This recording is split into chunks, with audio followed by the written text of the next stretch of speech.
இந்த கேள்வி உங்க மனசுலயும் கண்டிப்பா வந்திருக்கும் இல்லையா? கொஞ்ச தூரம் நடந்தாலே மூச்சு வாங்குறது, இல்லனா ஆசையா வர்ற பேர குழந்தைகளை கொஞ்ச நேரம் தூக்கி வச்சுக்க முடியாம கை வலிக்கிறது, இதெல்லாம் வயசாகிறதோட ஒரு சாதாரணமான பகுதி தானே. நாமளே நம்மள சமாதானப்படுத்திக்கிறோம். ஆனா உண்மையிலே அப்படிதானா? நிச்சயமா இல்ல.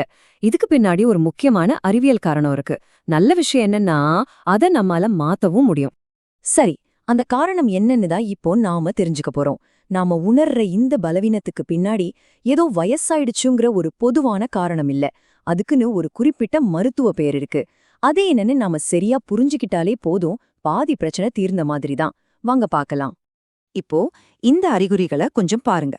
இதுல ஏதாவது ஒன்னாவது உங்களுக்கு நடந்த மாதிரி இருக்கா? யோசிச்சு பாருங்க. மாடிப்படி ஏறும்போதோ இல்ல கையில ஒரு சின்ன பைய தூக்கிட்டு போகும்போதோ ஒரு பலவீனம் வந்திருக்கலாம். ஒரு பாட்டில திறக்க கூட முன்ன இருந்த கிரிப் இப்போ இல்லாம இருக்கலாம். இதெல்லாம் தனித்தனி பிரச்சனைகள் கிடையாது. இது எல்லாமே ஒரே ஒரு அடிப்படை பிரச்சனையோட வெவ்வேறு வெளிப்பாடுகள். அந்த அடிப்படை பிரச்சனைக்கு பேரு தான் சார்கோபீனியா. இது ஒரு பெரிய வியாதியெல்லாம் இல்ல. எளிமையா சொல்லணும்னா இது தசையிழப்பு. வயசாக ஆக நம்ம உடம்புல இருக்கிற தசைகள் கொஞ்சம் கொஞ்சமா அதோட வலிமையும் அளவையும் இழக்க ஆரம்பிக்கும். இதனால தான் நமக்கு பலவீனமா இருக்கு. சின்ன வேலை செஞ்சா கூட உடனே சோர்ந்து போறோம். இங்கதான் நம்ம ஒரு ரொம்ப ரொம்ப முக்கியமான விஷயத்த புரிஞ்சுக்கணும். இந்த தசை இழப்புங்கிறது வயசானா வந்தே தீரும், இதை நம்மால மாத்தவே முடியாதுன்னு நிறைய பேர் ஆழமா நம்புறாங்க. ஆனா அது சுத்தமான பொய். அது உண்மையே கிடையாது.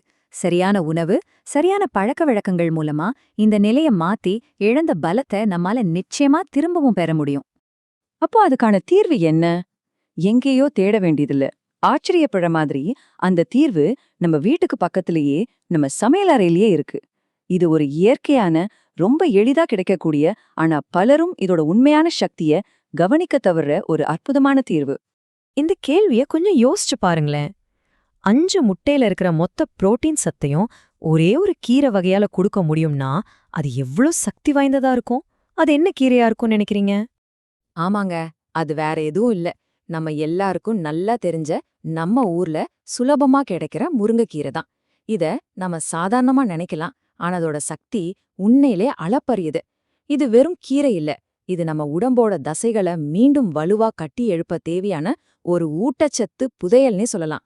சரி, இந்த முருங்கைக்கீரை எப்படி இந்த மாயாஜாலத்தை செய்யுது? இதுக்கு பின்னாடி இருக்கிற அறிவியலை நம்ம இப்ப பார்க்கலாம். இது வெறும் நம்ம பாட்டிங்க சொன்ன பாரம்பரிய நம்பிக்கை மட்டும் கிடையாது. இதுக்கு பின்னாடி உறுதியான ஊட்டச்சத்து காரணங்களும் இருக்கு. இந்த அட்டவணைய கொஞ்சம் பாருங்கள். தசைகளை உருவாக்க ரொம்ப முக்கியமான புரதம், எலும்புகளை பலப்படுத்த தேவையான கால்சியம், அப்புறம் நம்ம சோர்வை நீக்கி தெம்ப கொடுக்கிற இரும்பு சத்து. இந்த மூணுமே 60 வயசுக்கு மேல இருக்கிறவங்களுக்கு ரொம்ப ரொம்ப அவசியம். ஆச்சரியமான விஷயம் என்னன்னா, முருங்கைக்கீரையில இந்த 3 சத்துக்களுமே மிக அதிக அளவுல இருக்கு. இத நாம எளிமையா புரிஞ்சுக்க 3 முக்கியமான தூண்கள்னு சொல்லலாம். முதல் தூண் தசைகளை மீண்டும் உருவாக்குறது. 2வது தூண் எலும்புகளை வலுப்படுத்துறது. ஏன்னா வலுவான எலும்புகள் இருந்தாதான் தசைகளுக்கு நல்ல சப்போர்ட் கிடைக்கும். 3வது சோர்வை குறைச்சு நம்ம உடலுக்கு தெம்ப கொடுக்கறது. முருங்கைக்கீரை இந்த 3 வேலையும் ரொம்ப அற்புதமா செய்யுது. அது மட்டும் இல்லங்க, இதுல இன்னொரு போனஸ் நன்மையும் இருக்கு. வயசாகும்போது பொதுவா வர்ற மூட்டு வலி, உடம்புல ஏற்படுற வீக்கம், இதுக்கெல்லாம் கூட முருங்கையில இருக்கிற ஆன்டி ஆக்சிடென்ட்கள் ஒரு சிறந்த தீர்வா அமையுது. இது வலிய குறைச்சு நமக்கு ஒரு பெரிய ஆறுதலை கொடுக்கும். ஓகே, முருங்கையோட நன்மைகள் என்னென்னு இப்போ நமக்கு நல்லா தெரிஞ்சிருச்சு. அடுத்ததா ரொம்ப முக்கியமான கேள்வி, இதை எப்படி நம்ம அன்றாட வாழ்க்கையில ஒரு பகுதியா மாத்திக்கிறது, அதுவும் அதோட முழு பலனும் நமக்கு கிடைக்கிற மாதிரி எப்படி சாப்பிடுறது? இங்க பாருங்க, 3 ரொம்ப சுலபமான சுவையான வழிகள் இருக்கு. பருப்போட சேர்த்து கூட்டா வைக்கலாம், இல்லனா இதமான சூப்பா செஞ்சு குடிக்கலாம். அதுவும் இல்லனா அடமாவுல கலந்து அடை சுடலாம். இதுல உங்களுக்கு பிடிச்ச வழியில எளிதா உங்க உணவுல சேர்த்துக்கலாம். இந்த முறைகள் எல்லாம் கீரையோட சத்துக்கள் வீண்டாகாம உடலுக்கு முழுமையா கிடைக்க உதவும். இப்போ ஒரு சின்ன டிப்ஸ். முருங்கையோட முழு பலனையும் நீங்க அடையணும்னா அதை சமைக்கிற விதத்துல கொஞ்சம் கவனம் செலுத்தணும்.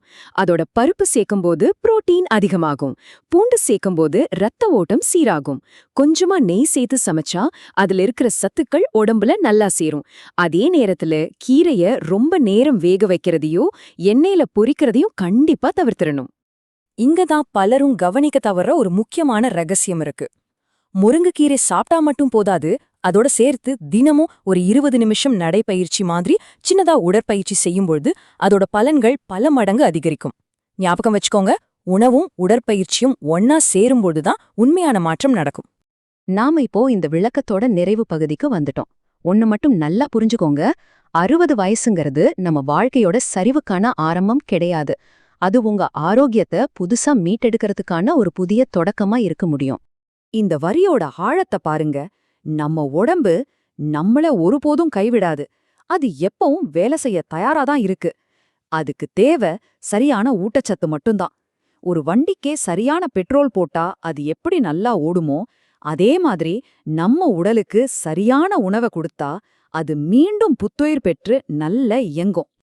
இந்த முழு பதிவையும் சுருக்கமா சொல்லணும்னா, முதல் விஷயம், தசை இழப்ப நம்மால ஜெயிக்க முடியும். 2வது, முருங்கைக்கீரை, அதுக்கு ஒரு மிகச்சிறந்த இயற்கை மருந்து. 3வது, வாரத்துக்கு 4-5 முறை இத உங்க உணவுல சேர்த்துக்கிட்டாலே போதும். கடைசியா, உங்க உணவுல செய்யற இந்த சின்ன மாற்றம் உங்க வலிமைய மட்டும் இல்ல, உங்க சுதந்திரத்தையும் வாழ்க்கை தரத்தையும் மீட்டுக் கொடுக்கும். அப்போ உங்க வாழ்க்கையோட அடுத்த அத்தியாயத்தை ஒரு புதிய பலத்தோட ஆரம்பிக்க நீங்க தயாரா? உங்க உணவுல ஒரு சின்ன மாற்றத்தை செஞ்சு உங்க உடலுக்கு ஒரு புத்துணர்ச்சியை கொடுக்க இதுதான் சரியான நேரம்.